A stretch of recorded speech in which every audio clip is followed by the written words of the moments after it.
इतिहास साक्षी है कि पुण्य भूमि भारत की गाथा भारत की अस्मिता, गौरव और राष्ट्रीय स्वाभिमान के लिए विदेशी आक्रांताओं से संघर्ष की महान गाथा है। बर्बर आक्रांताओं ने भारत की आत्मा पर चोट करने और भारत का अपमान करने के लिए हमारी संस्कृति और आस्था के केंद्रों को ध्वस्त किया। सोमनाथ, काशी, मथुरा और अयोध्या के मंदिरों का तोड़ा जाना आज भी भारत की स्मृतियों में जीवित है। सन 1528 में अयोध्या में भगवान श्री राम के मंदिर का मुगल आक्रांता बाबर द्वारा तोड़ा जाना ऐसी ही एक अक्षम्य घटना थी जिसने सीधे भारत के सम्मान और आत्मा पर चोट की। कारण साफ था, अयोध्या के श्री राम के मंदिर पर आक्रमण भारत की आत्मा पर आक्रमण था। जहां हर भारतीय के रोम रोम में राम बसते हैं, वह भारत यह अपमान कैसे सहता। राम मंदिर पर आक्रमण भारत को आहत कर गया था। विदेशी हमलावर अपनी बर्बरता दिखाते गए और भारत अपने आत्मगौरव को फिर से पाने के लिए संघर्ष करता रहा। भारत रामलला के जन्म स्थान पर बाबर के नाम पर बने एक ढांचे को देखता और उसे हटाने का संकल्प लेकर शक्ति संजोया करता। हिंदू समाज आत्मसम्मान के रण में डटा रहा और लगातार हमलावरों द्वारा बनाए गए बाबरी ढांचे को हटाने के लिए लड़ता रहा। सरयू कई बार रक्त से लाल हुई। कभी स्थानीय शासकों ने तो कभी साधु संतों और राम भक्तों ने राम जन्मभूमि की मुक्ति के लिए अपने प्राणों की आहुति दी। 74 बार युद्ध हुए। हम कुछ मोर्चे हारे, पर रण जीतने का संकल्प कभी कम नहीं हुआ। हिंदू समाज तलवारों से रक्त रंजित हुआ, पर उसने हार नहीं मानी। उसका संकल्प अजेय था। 15 अगस्त 1947 को देश की आजादी के साथ सैकड़ों सालों से चले आ रहे इस संघर्ष में नई ऊर्जा और एक नया मोड़ आया। अचानक 23 दिसंबर 1949 को बाबरी ढांचे में श्री राम लला प्रकट हुए। हजारों राम भक्त दर्शन के लिए उमड़ पड़े। तत्कालीन प्रधानमंत्री पंडित जवाहरलाल नेहरू ने उत्तर प्रदेश सरकार को श्री राम लला को विवादित ढांचे से हटाने का आदेश दिया। उत्तर प्रदेश सरकार ने अयोध्या के कलेक्टर को यह काम दिया और यह निर्देश भी कि जरूरत पड़ने पर वे बल का प्रयोग भी करें। अयोध्या के कलेक्टर ने सरकार को उत्तर दिया कि यह नरसंहार के बिना संभव नहीं है, और फिर भी वह ऐसा चाहती है तो किसी दूसरे कलेक्टर से यह काम करवा ले। परिणाम स्वरूप रामलला की मूर्ति वहीं विराजमान रही। विवादित ढांचे को बंद कर दिया गया।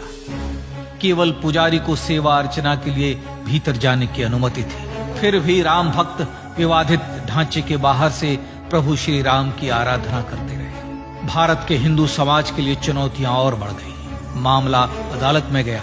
विपक्षी दलों द्वारा अदालत में भगवान श्री राम के अस्तित्व पर सवाल उठाए गए। उनके अयोध्या में ही जन्म लेने का प्रमाण मांगा गया। भारत का जनमानस अब आहत हो उठा था।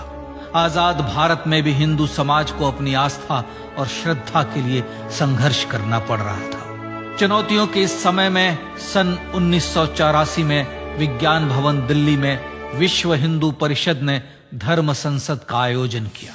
इस संसद में देश भर के संतों ने राम जन्मभूमि की मुक्ति के लिए आह्वान किया और राम जन्मभूमि मुक्ति यज्ञ समिति का गठन किया। धर्म संसद ने राम जन्मभूमि की मुक्ति और वहां भगवान श्री राम के भव्य मंदिर बनाने के भारत के जनमानस के संकल्प को फिर से दोहराया। विश्व हिंदू परिषद के नेतृत्व में मंदिर निर्माण के लिए पूरे देश में अभूतपूर्व आंदोलन की शुरुआत हुई। श्री राम जन्मस्थली मुक्ति यज्ञ समिति के साथ देश भर में राम जानकी की रथ यात्राएं निकली। राम लीलाओं में राम कथा के माध्यम से भारत का आम जन फिर से जुटा। अब सबके मन में एक ही प्रण था, एक ही लक्ष्य था। अयोध्या में जन्मभूमि पर भगवान श्री राम की भव्य मंदिर का निर्माण। सन 1989 में विश्व हिंदू परिषद द्वारा गांव-गांव से रामशिला पूजन करके अयोध्या भेजी गई। 2,75,000 गांवों से रामशिलाएं अयोध्या पहुंची। भव्य राम मंदिर के शिलान्यास का निर्णय हुआ। पूज्य संत महात्माओं और हिंदू समाज के अन्य प्रमुख नेताओं के निर्णय के अनुसार अनुसूचित जाति के प्रमुख नेता श्री कामेश्वर चौपाल ने 9 नवंबर 1989 को मंदिर निर्माण का पहला पत्थर रखा। राम जन्मभूमि पर मंदिर निर्माण के लक्ष्य की पूर्ति के लिए सन 1990 में सोमनाथ से अयोध्या के लिए श्री लाल कृष्ण आडवाणी ने रथ यात्रा की शुरुआत की। देश में जन भावनाओं का ज्वार उमड़ने लगा। श्री लाल कृष्ण आडवाणी के रथ यात्रा के साथ साथ मंदिर के लिए जन समर्थन बढ़ने लगा और छद्म सेकुलरवाद बेनकाब होने लगा। इस जन आंदोलन को रोकने की तमाम कोशिशें हुई पर सब व्यर्थ हुई। विश्व हिंदू परिषद ने देशवासियों से अयोध्या में जन्मभूमि पर मंदिर निर्माण के लिए 30 अक्टूबर और 1 नवंबर 1990 को कार सेवा का आह्वान किया। परिणाम स्वरूप लाखों राम भक्त कार सेवा के लिए देश के कोने कोने से अयोध्या आए। इससे देश की एकात्मता का विराट दर्शन हुआ। कार सेवकों को रोकने के लिए उत्तर प्रदेश के तत्कालीन मुख्यमंत्री श्री मुलायम सिंह यादव ने अयोध्या में परिंदे को भी पर न मारने देने की घोषणा की। स्थितियां गंभीर हो गई। अयोध्या से 100 200 किलोमीटर दूर रेलगाड़ियां रोक दी गई। अयोध्या युद्ध भूमि बना दी गई। मार्ग बंद, रेल बंद, चप्पे चप्पे पर पुलिस।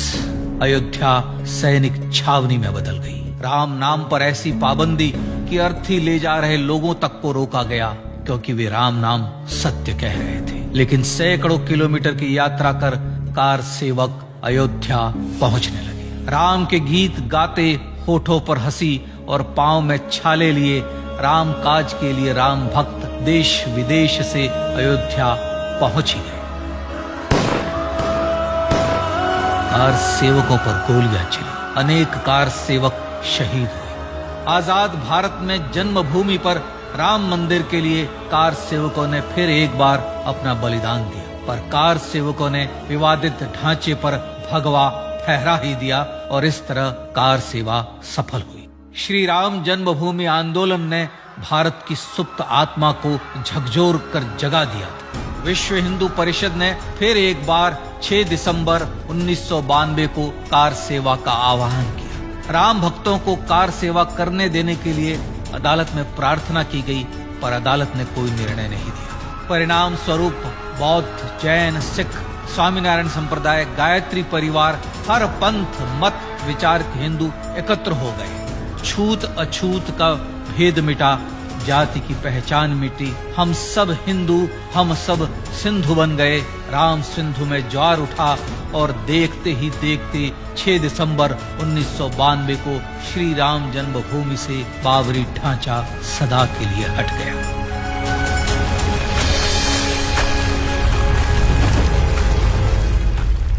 यह क्षण शौर्य, न्याय और सत्यमेव जयते का क्षण था। यह तो धर्मस्ततो जय का क्षण था। पर संघर्ष की गाथा यहां जाकर भी नहीं रुकी। छद्म सेकुलरवादियों द्वारा भारत और भगवान श्री राम के इतिहास को झुठलाने के लिए अदालतों में चुनौतियों का सिलसिला चलता रहा, जो 1950 से चल रहा था। हिंदू सिखों के बीच से गुजरते हुए भगवान श्री राम का दर्शन करने के लिए विवश थे। यह स्थिति थी आजाद भारत में श्री राम और राम भक्तों की। पर सत्य को तो जीतना ही था। आखिरकार देश के सर्वोच्च न्यायालय के 5 जजों की खंडपीठ ने 9 नवंबर 2019 को ऐतिहासिक निर्णय दिया और यह कहा कि अयोध्या जन्मभूमि परिसर की पूरी 67 एकड़ भूमि रामलला की। और न्यायालय ने भारत सरकार को जन्मभूमि पर मंदिर बनाने के लिए एक ट्रस्ट बनाने का आदेश दिया। सर्वोच्च न्यायालय के आदेश के अनुसार भारत सरकार ने 5 फरवरी 2020 को श्री राम जन्मभूमि तीर्थ क्षेत्र नाम के ट्रस्ट का गठन किया और राम जन्मभूमि न्यास की भूमि जो सरकार द्वारा अधिग्रहित की गई थी, उसे ही नवनिर्मित न्यास को वापस दे दिया गया। 5 अगस्त 2020 को भारत के प्रधानमंत्री श्री नरेंद्र मोदी ने श्री राम जन्मभूमि तीर्थ क्षेत्र के अध्यक्ष पूज्य महंत नृत्य गोपाल दास, राष्ट्रीय स्वयंसेवक संघ के पूज्य सरसंघ चालक डॉक्टर मोहन भागवत एवं उत्तर प्रदेश के मुख्यमंत्री श्री योगी आदित्यनाथ की उपस्थिति में श्री राम जन्मभूमि पर भगवान श्री राम के भव्य मंदिर के लिए भूमि पूजन कर निर्माण कार्य का शुभारंभ किया। इस तरह लगभग 500 वर्षों से राम जन्मभूमि की मुक्ति के संघर्ष का पटाक्षेप हुआ। अपने आत्मसम्मान और राष्ट्रीय अस्मिता के लिए इतना लंबा संघर्ष विश्व के इतिहास में बेजोड़ है। श्री राम भारत की आत्मा, भारत की परिभाषा, हमारे राष्ट्रीय आदर्शों और जीवन मूल्यों के प्रतिनिधि मर्यादा पुरुषोत्तम हैं, जो हर हिंदू के होठों पर जन्म से मृत्यु तक रहे। बस यही हर हृदय में प्रार्थना होती है। राम भारतीय राष्ट्रीय स्वाभिमान और आसेतु हिमालय से समुद्र पर्यंत तक जन जन को एकात्मता के बंधन में बांधने वाले रक्षा सूत्र है। अयोध्या स्थित श्री राम जन्मभूमि पर बाबर का हमला वास्तव में भारत के स्वाभिमान और राष्ट्रीयता पर हमला था। प्रधानमंत्री श्री नरेंद्र मोदी द्वारा श्री राम जन्मभूमि पर राम मंदिर का पुनः निर्माण न केवल बाबरी मानसिकता का पराभव है, बल्कि संपन्न, सुखी, सुसंस्कृत, सर्वशक्ति संपन्न स्वराष्ट्र का सूर्योदय भी है। यह उस राम राज्य की दिशा में वह कदम है जिसकी अभिलाषा राज राजेंद्र चोल, कृष्णदेव राय, छत्रपति शिवाजी महाराज से लेकर महात्मा गांधी तक ने की थी।